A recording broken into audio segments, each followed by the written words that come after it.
Elle a dit d'une voix faussement légère. Je rangeais un peu, tes papiers étaient en désordre. Cette phrase, je l'ai entendue comme un coup sec. Pas parce qu'elle parlait de désordre, mais parce qu'elle disait tes papiers, comme on dirait tes vieilleries. À cet instant précis, dans cette maison de Bordeaux où j'avais vécu plus de 30 ans, j'ai compris qu'elle n'avait pas seulement fouillé un tiroir. Elle avait franchi une frontière. Je me tenais debout, dans l'embrasure de la porte, immobile. Ma belle fille était assise à la table du salon, une pile de documents devant elle. Mes documents. Certains encore ouverts. D'autres remis en ordre, trop bien rangés pour que ce soit innocent. Mon fils était là aussi. Il regardait ailleurs, comme souvent. Ce silence-là, je le connaissais. Il annonçait toujours une renonciation. Je n'ai rien dit tout de suite. Mon cœur battait trop vite. J'ai senti cette vieille sensation revenir. Celle qui vous serre la poitrine quand on vous fait comprendre que vous n'êtes plus vraiment chez vous. Je me suis demandé depuis combien de temps elle fouillait. Depuis combien de temps elle se sentait autorisée à ouvrir, lire, trier ce qui ne lui appartenait pas. Elle a continué, comme si de rien n'était. Elle parlait d'organisation, de précaution, de responsabilité. Elle expliquait qu'à mon âge, il fallait être prévoyant. Chaque mot était enveloppé de sollicitude, mais je percevais autre chose dessous. Une certitude tranquille, celle de quelqu'un qui se croit déjà légitime. Mon fils a fini par dire que ce n'était pas très grave, que ce n'était que des papiers, mais que je devrais être rassurée de savoir que quelqu'un s'en occupe. Cette phrase-là m'a fait plus mal que le reste. Ah, parce qu'elle signifiait qu'il avait déjà accepté l'idée que je n'étais plus capable. Ah, ou pire, que je n'avais plus le droit de décider. Je me suis approchée lentement de la table. J'ai reconnu chaque feuille. Des courriers anciens, des relevés, des actes, et puis, au milieu, ce dossier brun, un peu usé, que je gardais toujours à part. Je l'avais vu ouvert, mal refermé. Mon souffle s'est coupé. Ce dossier n'était pas un souvenir. C'était une protection. Elle a croisé mon regard à ce moment-là. Il y a eu un léger flottement. Une seconde, à peine. Mais suffisante pour que je comprenne qu'elle savait. Elle savait qu'elle avait touché à quelque chose qui ne lui était pas destiné. Elle a refermé le dossier trop vite, comme si le geste pouvait effacer ce qu'elle avait vu. Je n'ai pas crié. Je n'ai pas demandé d'explication. J'ai simplement dit que je voulais récupérer mes papiers. Ma voix était calme, étonnamment calme. Cette maîtrise m'a surprise moi-même. J'ai vu dans ses yeux une pointe d'agacement. Elle n'était pas habituée à ce ton-là. Comme d'habitude, je minimisais, je rassurais, je passais à autre chose. En rassemblant les documents, j'ai senti quelque chose se déplacer en moi. Une certitude nouvelle. Elle n'avait pas fouillé par curiosité. Elle cherchait. Elle cherchait à comprendre ce que je possédais, ce que je préparais, ce que je pourrais transmettre. Elle voulait savoir jusqu'où elle pouvait aller. Et sans le vouloir, elle avait ouvert le mauvais dossier. Ce soir-là, je ne me suis pas enfermée dans ma chambre pour pleurer. Je me suis assise à mon bureau. J'ai repris ce dossier brun. Je l'ai relu lentement. Chaque page confirmait ce que je savais déjà, mais que j'avais trop longtemps gardé pour moi. J'étais protégée. Pas par la confiance familiale, mais par quelque chose de plus solide. À Bordeaux, dans cette maison où l'on parlait de respect et de famille, j'ai compris que le danger ne venait pas. Toujours des mots violents. Il venait souvent des gestes discrets, de ceux que l'on justifie par de bonnes intentions. Fouiller des papiers, lire sans demander, décider sans prévenir. Cette nuit-là, je n'ai presque pas dormi. Mais ce n'était pas de la peur, c'était une lucidité brutale. Il pensait que je ne saurais pas, que je ne comprendrais pas, qu'à mon âge, on laisse faire. Il se trompait. Ma belle fille croyait avoir découvert mes faiblesses. En réalité, elle venait de réveiller quelque chose que Joprand avait longtemps contenu. Une vigilance, une détermination silencieuse, et surtout, la certitude que désormais, je n'allais plus me contenter d'observer. Elle avait ouvert le mauvais dossier. Et à partir de ce moment-là, plus rien ne serait laissé au hasard. Avant ce jour-là, avant cette table couverte de papier à Bordeaux, ma vie avait suivi un chemin que je croyais simple et droit. J'avais longtemps pensé que la stabilité était une récompense pour la loyauté. Que donner, sans compter, finissait toujours par créer un socle solide. C'est sur cette conviction que je avais bâti mon existence. Je me revois jeune femme, arrivant dans cette maison avec des cartons mal fermés et des projets trop grands pour les pièces. Encore vide, mon mari et moi avions choisi Bordeaux pour la promesse d'un avenir tranquille. Il parlait de travail, je parlais de foyer. Nous étions différents, mais alignés. Ah, je croyais alors que l'amour suffisait à régler le reste. Les années ont passé vite. J'ai appris à m'effacer sans disparaître, à organiser, à prévoir, à réparer ce qui se fissurait sans faire de bruit. J'étais celle qui tenait les comptes, qui conservait les documents, et là, qui savait où se trouvait chaque chose. Pas par méfiance, mais par sens des responsabilités. Je pensais que cette rigueur me survivrait, qu'elle protégerait ceux que j'aimais. Ah bien, quand mon fils est né, j'ai cru toucher à une forme d'évidence. Tout devenait clair. Les sacrifices prenaient sens. Les renoncements n'étaient plus des pertes, mais des investissements affectifs. Je voulais lui offrir un monde stable, lisible, sans zone d'ombre. Je lui ai appris la patience, la politesse, le respect. Je croyais que ces valeurs se transmettaient naturellement. J'ai accepté de mettre mes projets de côté. J'ai réduit mes ambitions, ajusté mes horaires, renoncé à certaines envies. Je me disais que ce n'était que temporaire, que plus tard, j'aurais le temps. Plus tard est arrivé sans prévenir, et j'étais déjà installée dans un rôle que je ne questionnais plus. La maison est devenue un repère pour tous. On y passait sans frapper, on y laissait des affaires. On y prenait des décisions à la table de la cuisine. J'aimais cette impression d'utilité. J'aimais être celle qui savait, celle qui aidait, celle qui réglait les détails. Je n'ai jamais confondu cette place avec le pouvoir. Je la voyais comme un service. Alors, puis, mon fils a rencontré celle qui est devenue ma belle Achille. Au début, j'ai voulu bien faire.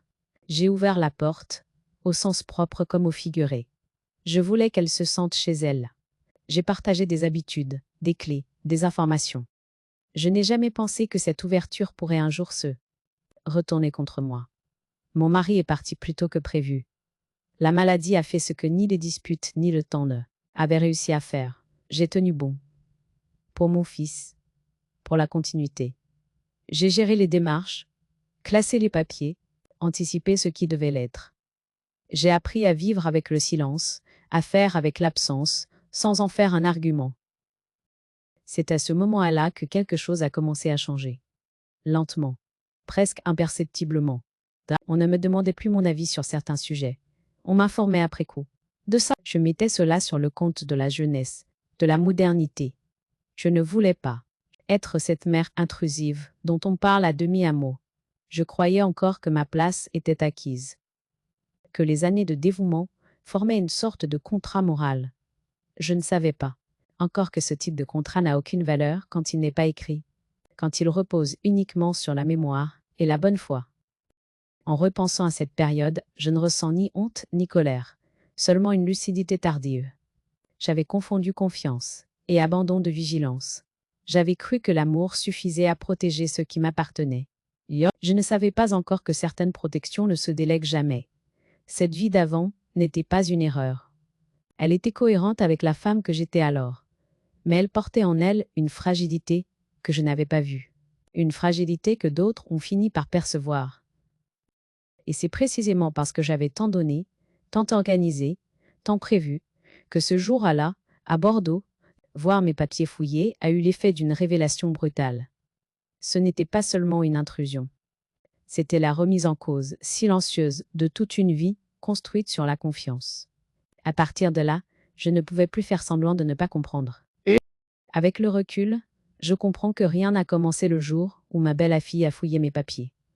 Cela avait commencé bien avant, par des détails presque invisibles, des gestes anodins que l'on excuse facilement quand on veut préserver la paix. À l'époque, je ne parlais pas d'humiliation. Je parlais d'adaptation. Je me disais que c'était le prix à payer pour rester proche. Les premières remarques sont arrivées doucement, toujours sous couvert de modernité. On me corrigeait quand je parlais de certaines habitudes. Là, on souriait quand je racontais comment on faisait autrefois. Ma belle fille disait souvent que les temps avaient changé. Mais je hocha la tête. Je ne voulais pas passer pour une femme figée dans le passé. Puis il y a eu les regards. Pas hostile. Pas ouvert non plus. Des regards qui vous traversent, sans vous voir. Vraiment. Quand je proposais quelque chose, on me répondait par politesse. Mais la décision était déjà prise ailleurs. Je me retrouvais à participer à des conversations dont l'issue ne dépendait plus de moi. À table, certaines phrases revenaient souvent. On parlait de mon âge, toujours avec un rire léger. On évoquait la fatigue, la lenteur, le besoin d'aide. Rien de frontal. Rien que je puisse vraiment contester sans passer pour susceptible. Alors, je me taisais. Je pensais que répondre donnerait trop d'importance à des paroles qui ne en méritaient pas. Mon fils, lui, ne voyait rien. Ou ne voulait pas voir. Quand je lui en parlais timidement, il minimisait. Il disait que je prenais les choses trop à cœur, que ce n'était pas dirigé contre moi. Cette réponse me faisait douter de mon ressenti. Je me demandais si je n'exagérais pas, si je n'étais pas en train de devenir cette mère compliquée que je redoutais tant. Mais peu à peu, on a commencé à décider sans moi. Les repas, les visites, les projets familiaux. On m'informait après coup. On utilisait des phrases comme on a pensé que ce serait plus simple, ou on ne voulait pas te fatiguer. Ces mots semblaient bienveillants, mais ils m'excluaient. Ils me plaçaient en dehors du cercle des décisions. Ça, il y a eu aussi des gestes. On rangeait mes affaires sans me demander. On déplaçait des objets dans la maison. On utilisait mes dossiers, mes classeurs, sous prétexte de m'aider à y voir plus clair. Chaque fois, je ressentais une gêne sourde, mais je n'osais pas la formuler. Je me disais que protester serait mesquin. Je sentais pourtant que quelque chose se déplaçait. Oh, ma place devenait floue. Je n'étais plus tout à fait la maîtresse de cette maison, sans être invitée ailleurs. Je me retrouvais dans un entre-deux inconfortable, présente mais non consultée, écoutée mais rarement entendue. Le plus difficile, ce n'était pas la parole blessante.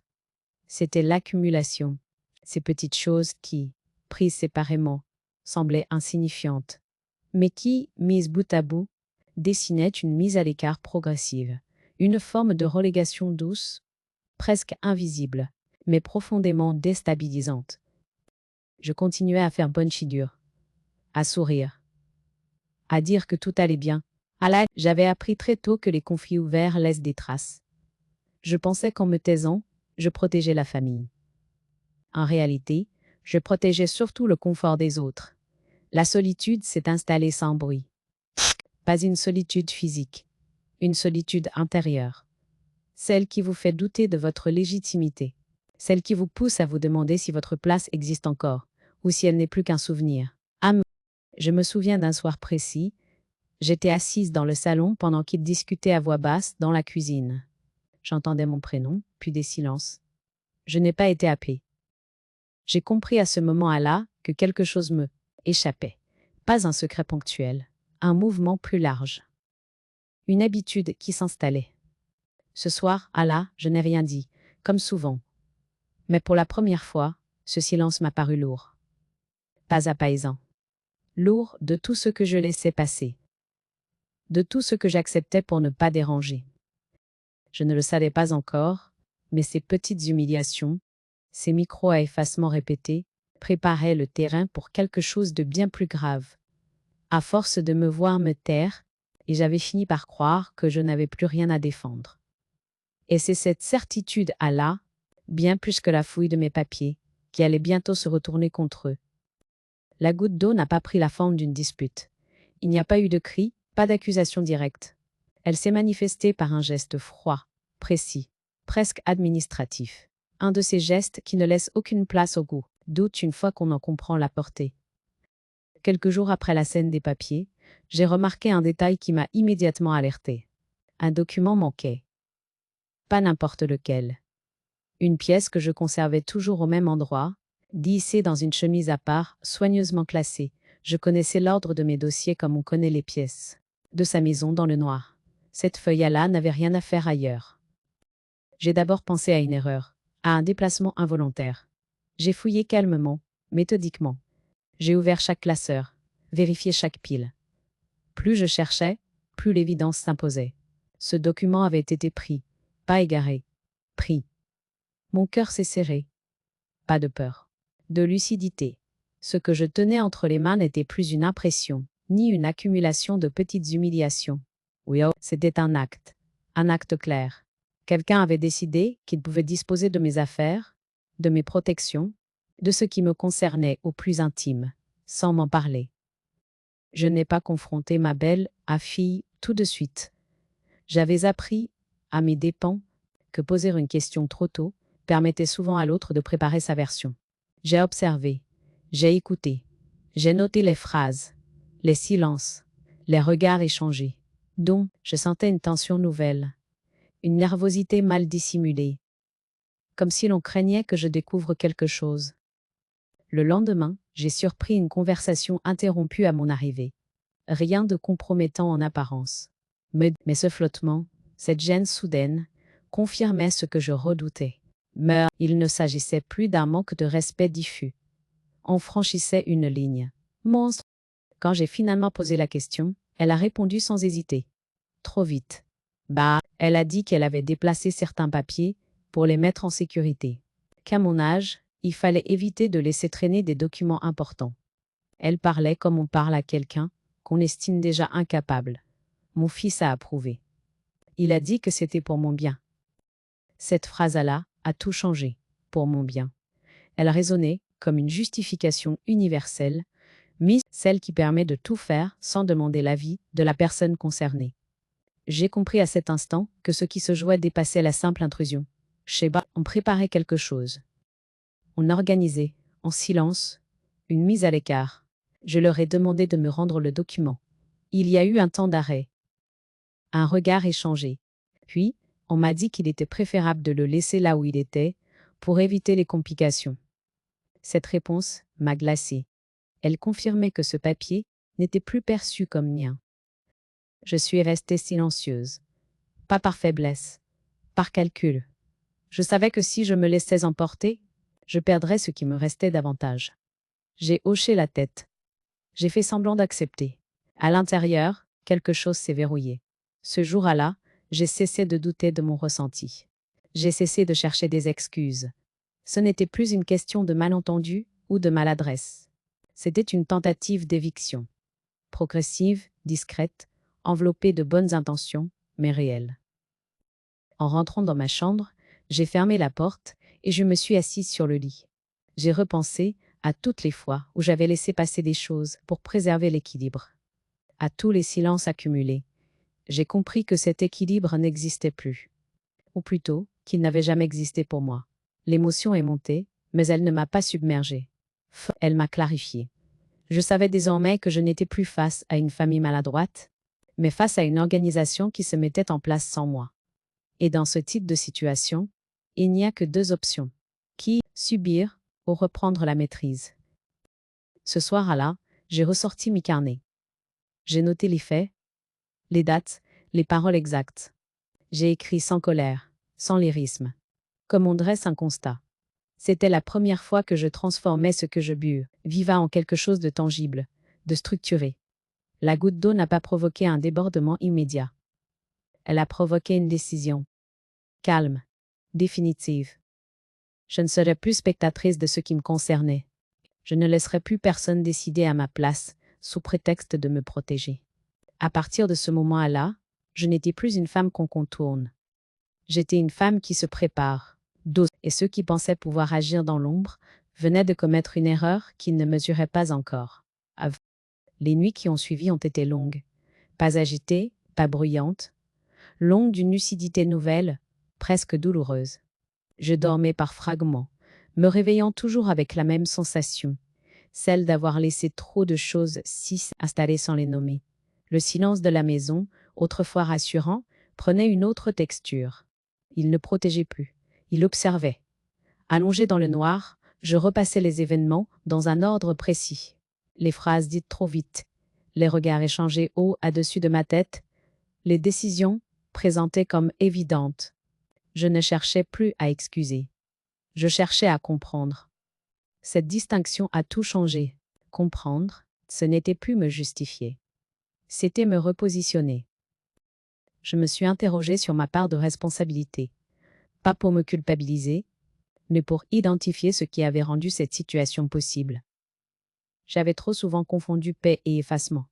J'avais cru qu'en ne posant pas de limites claires, je prouvais ma maturité. En réalité, je laissais un espace où d'autres pouvaient s'installer. Je pensais à mon fils, à la manière dont je l'avais élevé. Je m'étais toujours efforcée de lui transmettre l'autonomie, le respect. Mais je réalisais que je lui avais aussi montré un modèle, celui d'une femme qui absorbe, qui arrange, qui se met en retrait pour que les choses fonctionnent. Ce modèle, il l'avait reproduit sans s'en rendre compte. Pas contre moi, mais sans moi. Ses réflexions n'étaient pas amères. Elles étaient précises, presque analytiques. Je notais mentalement les enchaînements, les moments où j'aurais pu parler, intervenir, dire non. Non pour réécrire le passé, mais pour ne plus répéter les mêmes mécanismes. Je me suis mise à écrire. Pas pour me plaindre, pour clarifier. Chaque soir, je consignais les faits, les dates, les réactions. J'écrivais aussi mes émotions, mais sans les dramatiser. Je voulais une trace nette, lisible, quelque chose qui ne dépendrait pas de l'humeur ou du souvenir approximatif. Cette discipline m'apaisait. J'ai commencé à chercher des informations, discrètement, sans poser de questions autour de moi. Je consultais des sources fiables, lisais des textes officiels, me renseignais sur ce qui relevait de mes droits. Je découvrais un univers que j'avais toujours cru lointain, réservé aux conflits ouverts. Je comprenais peu à peu qu'il pouvait aussi être un espace de protection silencieuse. Ces recherches ne m'excitaient pas. Elles me calmaient. Elles mettaient des mots sur ce que je pressentais confusément. Je réalisais que certaines décisions prises sans moi n'avaient aucune valeur légale. Que certaines attitudes, présentées comme normales, frôlaient l'abus. Cette prise de conscience ne m'a pas rendue combative. Elle m'a rendue solide. Je me suis aussi posé une question essentielle. Que voulais-je vraiment? Pas ce que je refusais. Ce que je souhaitais. La réponse est venue lentement. Je ne cherchais pas à punir. Je ne voulais pas humilier. Je voulais simplement exister dans un cadre clair. Être consulté. Être respecté. Être protégé de décisions prises dans mon dos. Cette clarté intérieure a marqué un tournant. Je n'étais plus dans la réaction. J'entrais dans une phase de préparation. Je comprenais que si je voulais sortir de cette situation sans me perdre, je devais agir avec méthode. Pas dans l'urgence. Pas sous le coup de l'émotion. J'ai prié, à ma manière. Pas pour que les choses s'arrangent comme avant. Pour avoir la force de tenir ma position, quelle qu'en soit l'issue. J'ai accepté l'idée que cela pourrait bouleverser les équilibres familiaux. J'ai accepté l'idée que je serais peut-être jugée. Cette acceptation m'a libérée d'une grande partie de ma peur. Ce temps d'introspection n'a pas été un repli. Il a été une construction intérieure. Chaque pensée, chaque note, chaque recherche ajoutait une pierre à quelque chose de plus vaste. Une décision calme, réfléchie, irréversible. Je savais désormais que je ne pourrais plus revenir en arrière. Pas parce que la situation l'exigeait, mais parce que moi, je ne pouvais plus faire semblant de ne pas voir. Et cette lucidité, une fois acquise, appelait une action à la hauteur.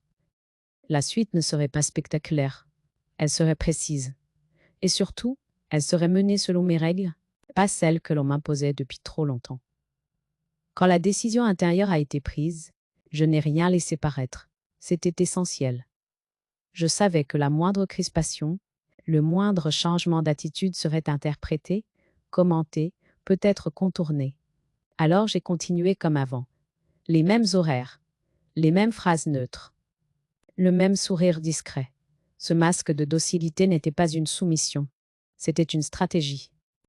J'ai commencé par remettre de l'ordre dans ce qui m'appartenait vraiment.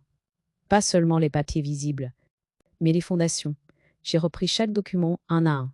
J'ai vérifié les dates, les signatures, les clauses. J'ai fait des copies, rangées ailleurs, dans un lieu qui ne dépendait que de moi. Ce travail demandait de la patience. Il m'a surtout demandé du sang à froid. J'ai pris rendez-vous sans en parler à personne. Une démarche simple, presque anodine, présentée comme une formalité. Je n'ai pas cherché à me justifier.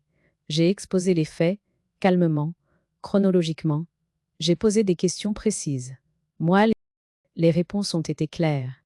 Certaines choses que l'on m'avait présentées comme acquises ne l'étaient pas. D'autres, que je croyais fragiles, était au contraire solidement établie. Cette découverte a renforcé ma détermination. Je n'étais pas en train de me battre contre une famille. Je me réappropriais un cadre. On m'a expliqué ce qui pouvait être sécurisé, ce qui devait être modifié, ce qui devait être formalisé. J'ai écouté attentivement. J'ai pris des notes. Je n'ai rien précipité. Une étape en entraînait une autre. J'ai ouvert un compte distinct, sans bruit. J'ai fait réorienter certains courriers. J'ai revu l'organisation de mes biens. Chaque démarche était légale, transparente, irréprochable. Je ne voulais laisser aucune zone grise. Tout devait être clair, vérifiable, incontestable. La rédaction du testament a été un moment particulier, pas solennel. Lucide. J'ai relu chaque phrase. J'ai pesé chaque mot. Il ne s'agissait pas de punir, mais de préciser. De dire ce que je voulais et surtout ce que je refusais. J'ai compris à ce moment-là que mettre les choses par écrit, ce n'était pas rompre les liens, c'était les définir. À la maison, rien n'avait changé en apparence. Ma belle-fille continuait à parler de projets. Mon fils restait dans une forme de confort silencieux. Il croyait que la situation s'était apaisée. Il confondait mon calme avec une résignation retrouvée. Je les laissais penser cela. Cette illusion leur était nécessaire. Elle me donnait le temps. Je me suis appliquée à ne jamais réagir à chaud, à ne jamais corriger, contredire, dénoncer. Ce retrait volontaire n'était pas une fuite. Il m'évitait les erreurs. Il me permettait d'observer encore, de confirmer certaines intuitions. Plus je préparais, plus je voyais clairement les mécanismes à l'œuvre. Il y avait des moments de doute, bien sûr, des soirs où je me demandais si tout cela en valait la peine. Si je ne ferais pas mieux de lâcher prise, de partir, de m'éloigner. Mais chaque fois que je relisais mes notes, chaque fois que je repensais aux documents disparus, au ton condescendant, aux mots pour mon bien, ces doutes se dissipaient. Ce n'était pas une question d'orgueil, c'était une question de dignité. Je n'ai parlé à personne de ce que je préparais, ni à des amis, ni à des proches. Pas par méfiance. Par nécessité. Je savais que certaines informations, une fois sorties, prennent une vie propre. Je voulais rester maîtresse du calendrier, du rythme, de la révélation. À mesure que les démarches avançaient, je ressentais une forme d'apaisement inattendu. Je ne préparais pas une vengeance bruyante. Je préparais une mise au point, une clarification définitive. Le simple fait d'agir, de reprendre la main sans violence, me rendait plus calme, plus ancré. Je me souviens d'un matin précis, à Bordeaux, où j'ai fermé un dossier en sachant qu'il était complet. Tout était en place, rien ne manquait. Ce jour-là, j'ai compris que la phase de préparation touchait à sa fin.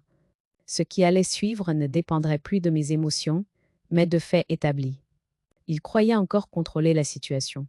Ils ignoraient que, pendant qu'ils parlaient de famille et de bonnes intentions, j'avais inscrit ma volonté dans des actes concrets, silencieux, légaux, irréversibles. La suite ne serait pas une explosion. Ce serait un constat. Et ce constat, je savais déjà, allait les prendre de court. Ah, la confrontation n'a pas été provoquée. Elle s'est imposée. Elle a pris la forme d'un rendez-vous banal, annoncé comme une mise au point nécessaire, presque administrative. Rien de solennel en apparence. Et pourtant, tout s'y jouait. J'y suis allée sans appréhension, avec cette tranquillité particulière que l'on ressent quand les choses sont déjà décidées ailleurs que dans l'émotion. Nous étions assis autour d'une table claire, dans un bureau neutre. Ma belle-fille parlait beaucoup. Elle occupait l'espace, comme toujours, avec ce ton assuré qui donne l'illusion de la maîtrise. Mon fils restait en retrait, attentif, mais déjà tendu. Je les ai laissés dérouler leur récit.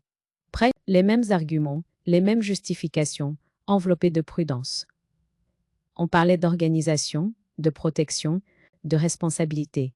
On parlait de moi sans me regarder, vraiment. Puis, les documents ont été posés, un à un, sans commentaire superflu.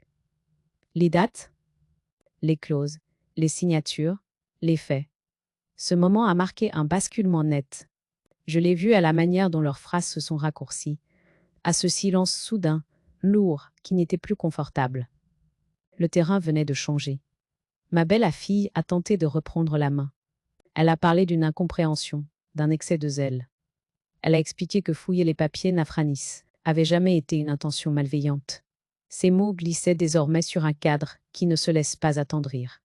Les intentions, aussi bien formulées soient à elles, n'effacent pas les actes.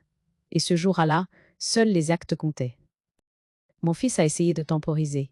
Il parlait d'apaisement, de famille, de solutions, à l'amiable. Alors, je l'ai écouté sans l'interrompre. Puis j'ai parlé. Peu, lentement. J'ai rappelé ce qui m'appartenait, et ce qui avait été fait sans mon accord, ce qui ne se ferait plus désormais sans cadre formel. Ma voix n'était ni dure ni tremblante. Elle était exacte. Et cette exactitude a fait plus que n'importe quel reproche. Il y a eu un regard échangé entre eux. Un de ces regards qui cherchent un appui, une sortie possible. Ils comprenaient, à cet instant précis, que le jeu qu'ils pensaient maîtriser venait de leur échapper. Pas parce que je les attaquais, mais parce que je ne demandais plus. Je constatais. La question du dossier fouillé a été abordée. Directement.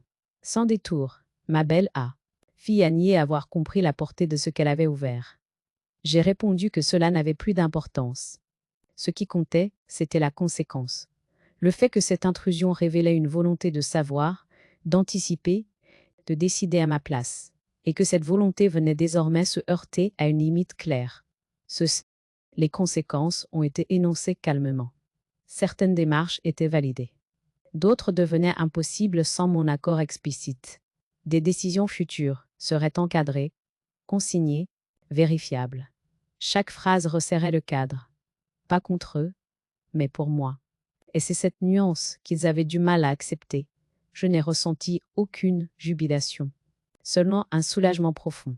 Ce que je portais depuis des mois, peut-être des années, venait d'être posé sans cri, aisément, sans drame. La vérité n'avait pas eu besoin de s'imposer par la force. Elle s'était installée parce qu'elle était préparée. Ma belle-fille a laissé échapper une irritation qu'elle contrôlait jusque-à là. Elle n'était pas habituée à ce que quelqu'un lui oppose un cadre qu'elle ne pouvait ni interpréter ni contourner. Mon fils, lui, s'est tu. Ce silence n'était plus une protection. C'était une prise de conscience tardive. En quittant le bureau, personne n'a parlé. Chacun digérait à sa manière. Je savais que cette confrontation n'était pas une fin émotionnelle. Les liens resteraient fragiles. Les non-dits ne s'effacent pas en une heure. Chut, mais quelque chose d'irréversible venait de se produire. Je n'étais plus la variable d'ajustement. Le piège ne s'était pas refermé par surprise. Il s'était refermé parce que je avais cessé de me taire au moment précis où le silence n'était plus une option. Ils avaient cru ouvrir un dossier parmi d'autres. Ils avaient déclenché un mécanisme qu'ils ne pouvaient plus arrêter. Et moi, sans hausser la voix, sans menacer, j'avais repris ma place, pas celle que l'on tolère, celle que l'on reconnaît. Après la confrontation, rien n'est revenu à l'état antérieur. Il n'y a pas eu d'explosion immédiate, pas de cri ni de rupture spectaculaire. Ce qui s'est produit a été plus lent, plus profond. Une désagrégation progressive de ce qui tenait jusqu'à là par habitude, par confort, par noadis. L'équilibre ancien, bâti sur mon silence et leurs initiatives, venait de perdre sa raison d'être. Les jours suivants ont été marqués par une étrange retenue. Les échanges étaient polis, prudents, presque trop mesurés. Ma belle-fille parlait moins. Elle pesait ses mots, comme si chaque phrase pouvait désormais laisser une trace. Son assurance habituelle s'était transformée en vigilance tendue. Elle n'était plus celle qui avance en terrain conquis. Elle découvrait les limites d'un cadre qu'elle n'avait pas anticipé. Mon fils, lui, semblait pris entre deux loyautés. Il tentait parfois de renouer un dialogue apaisé, sans savoir par où commencer. Je voyais dans ces silences une fatigue nouvelle, celle qui naît quand les compromis ne fonctionnent plus. Il réalisait peu à peu que ce il avait présenté comme des décisions pratiques avait, en réalité, créé une fracture. Cette prise de conscience le rendait maladroit, parfois absent, incapable de retrouver la facilité d'avant. Autour de nous, la famille élargie percevait le changement sans en saisir les contours. Certains posaient des questions vagues. D'autres évitaient le sujet, préférant parler de tout, sauf de l'essentiel. Il y avait une gêne diffuse, comme si chacun redoutait que cette histoire oblige à examiner ses propres arrangements. On parlait de tensions passagères, de malentendus, rarement de responsabilité. Les anciennes alliances se sont révélées fragiles. Ceux qui soutenaient ma belle-fille se sont fait plus discrets. Ceux qui doutaient n'osaient pas encore se positionner clairement. Chacun cherchait sa place dans ce nouvel espace, où les règles n'étaient plus implicites. Je regardais cette recomposition avec une distance que je n'avais jamais connue. Je n'allais plus à arbitrer, à apaiser, à porter le poids de la cohésion. Il y a eu des tentatives de rapprochement, des phrases prudentes, des regrets formulés à demi, à mots. Je les ai écoutés sans m'y accrocher. J'avais appris à reconnaître la différence entre une remise en question sincère et une volonté de revenir à l'ancien ordre. Ce que je refusais désormais, ce n'était pas la discussion, mais le flou. Les mots ne suffisaient plus. Les actes, eux, devaient être clairs. Les rencontres familiales se sont espacées. Les invitations devenaient hésitantes, parfois annulées. On ne savait plus comment se comporter avec moi. Cette maladresse révélait une vérité simple. Ma place n'avait jamais été définie explicitement. Elle avait été tolérée tant que je ne la revendiquais pas. Une fois revendiquée, elle obligeait chacun à se situer.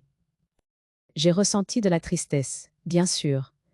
Pas seulement pour ceux qui se perdaient, mais pour ceux qui n'avaient jamais réellement existé. Une relation adulte, équilibrée, respectueuse. Cette tristesse n'était pas paralysante. Elle me permettait de faire le deuil sans me renier. Je comprenais que certaines familles préfèrent la façade à la vérité et que ce choix a toujours un coût. Il y a eu aussi un soulagement inattendu, celui de ne plus porter seule la charge de l'harmonie, de ne plus être celle qui absorbe, qui temporise, qui s'excuse pour les autres. Le malaise ambiant n'était pas de mon fait. Il était la conséquence logique d'une vérité enfin posée. Mais peu à peu, les nouvelles règles se sont imposées. Rien n'était plus automatique. Les décisions se faisaient plus lentes, plus encadrées. Ce ralentissement était perçu comme une contrainte par certains. Pour moi, il était une protection. Il empêchait les glissements, les arrangements, les interprétations opportunes. Ah! Je n'ai pas cherché à triompher. Je n'ai pas cherché à convaincre. J'ai simplement maintenu le cadre. Cette constance a fait son œuvre. Elle a redessiné les rapports, sans cri ni menace. Elle a rendu visible ce qui, jusqu'à là, se cachait derrière les habitudes. L'éclatement familial n'a pas été une fin. Il a été une transition brutale, mais nécessaire. Tout ce qui reposait sur mon effacement ne pouvait pas survivre à ma parole. Et dans cet espace nouveau, encore instable, une chose était désormais acquise. Je n'étais plus la variable d'ajustement. Ce qui venait de s'effondrer ne méritait pas d'être reconstruit à l'identique. Et ce qui restait devait désormais se fonder sur autre chose que mon silence. Après l'éclatement familial, je n'ai pas cherché à réparer ce qui venait de se fissurer. J'ai compris que certaines structures ne se réparent pas, parce qu'elles n'ont jamais été pensées pour accueillir toutes les voix. Elles tiennent tant que quelqu'un accepte de se taire. Dès que ce silence se brise, elles révèlent leur fragilité. J'ai cessé d'essayer de les consolider. Et là, j'ai commencé à me reconstruire. La première décision a été intérieure. J'ai arrêté de vivre en réaction. Plus d'anticipation permanente, plus de phrases préparées à l'avance, plus de justifications inutiles. J'ai choisi un rythme plus simple, presque lent. Me lever sans urgence. Marcher longtemps, le long de la Garonne. Regarder la lumière changer sur l'eau. Laisser le temps s'installer, sans lui demander d'être productif. Mais cette lenteur était nouvelle pour moi. Elle m'a rendue présente. J'ai réorganisé mon quotidien avec une précision tranquille. Les rendez-vous choisis, non subis. L'ACRA, les repas préparés pour le plaisir, pas pour répondre à une attente. Les lectures, laissées ouvertes sur la table, sans d'être jugé. J'ai compris à quel point j'avais vécu sous tension, même dans les moments que je croyais paisibles. Le corps, lui, se souvenait de tout. Les relations ont évolué naturellement. Certaines se sont éloignées sans heurts, comme si elles attendaient depuis longtemps une occasion de s'effacer. D'autres se sont révélées plus solides que je ne l'aurais cru. Des voisins, des connaissances, des visages familiers sont devenus des présences régulières. Des échanges simples, sans enjeu, sans rôle à tenir. Je n'étais plus la mère à ménager, ni la belle mère à contenir. J'étais une femme parmi d'autres, reconnue pour ce qu'elle disait, pas pour ce qu'elle taisait. J'ai pensé à mon fils, souvent. pas avec colère, avec une lucidité douce à amère. Je savais qu'il traversait sa propre zone de turbulence. Je ne cherchais plus à la guider. Là, l'époque où je portais pour deux était révolue. L'amour maternel ne disparaît pas quand on cesse de se sacrifier. Comme il change de forme, il devient plus juste, ou il se retire. J'acceptais cette incertitude, sans la combler par des appels inutiles. Sa femme n'occupait plus mes pensées. Elle avait perdu son pouvoir sur moi. Non parce qu'elle avait changé, mais parce que le cadre avait changé. Elle ne pouvait plus agir dans le flou. Cette seule limite suffisait à réduire son emprise. Je n'avais plus besoin de me défendre.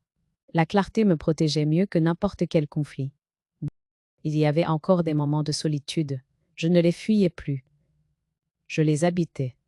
Cette solitude à là n'était pas un abandon, mais un espace.